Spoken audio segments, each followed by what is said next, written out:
নিজের চোখে দেখা কিছুদিন আগে একটা জানাজা পড়িয়েছে, খোদার কসম করে বলছি 6:30 ইন্তেকাল করেছে। হসপিটালের বিল দেনেওয়ালা নাই, 4 সন্তান, অ্যাম্বুলেন্সে ঘরে ঘরে আসবে, 1000-1200 টাকার বিল দেনেওয়ালা নাই। কি বুঝলেন? ক্ষণস্থায়ী দুনিয়া। মুমিনের কম থাকলেও আমি বলি, কেউ যদি এসে বলে হুজুর একটু দোয়া করেন, খুব পেরেশানিতে আছি, আমি তার হাত চুমু খেয়ে বলি তোমাকে মোবারকবাদ, আল্লাহ তোমাকে ভালোবাসে। পেরেশানি তো মালিক দেয়, এই জন্য এটা রহমত মুমিনের জন্য। পেরেশানি দেয় যখন ফেরেশতারা বলে আল্লাহ চাইতেছে টাকা পয়সা চাইতেছে, বলে এটা কি? বলে ফাসেক, দে বিদায় কর। তার চাওয়া চেয়ে বিরক্ত লাগে, বিদায় কর, কি লাগে দে।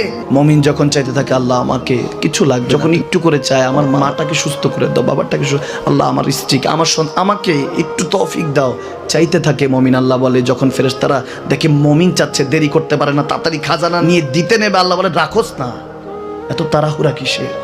তার চাওয়ার মধ্যে তো প্রেম আছে, একটু চাইতে দেস না। থাকুক না মুমিন আর একটু পেরেশান, থাকুক না, থাকতে দেস না, একটু থাক, একটু থাক। পেরেশানিতে রেখে আল্লাহ মজা নেয়, মহব্বত নেয়, মুমিনের অন্তর থেকে খুশবু নেয়।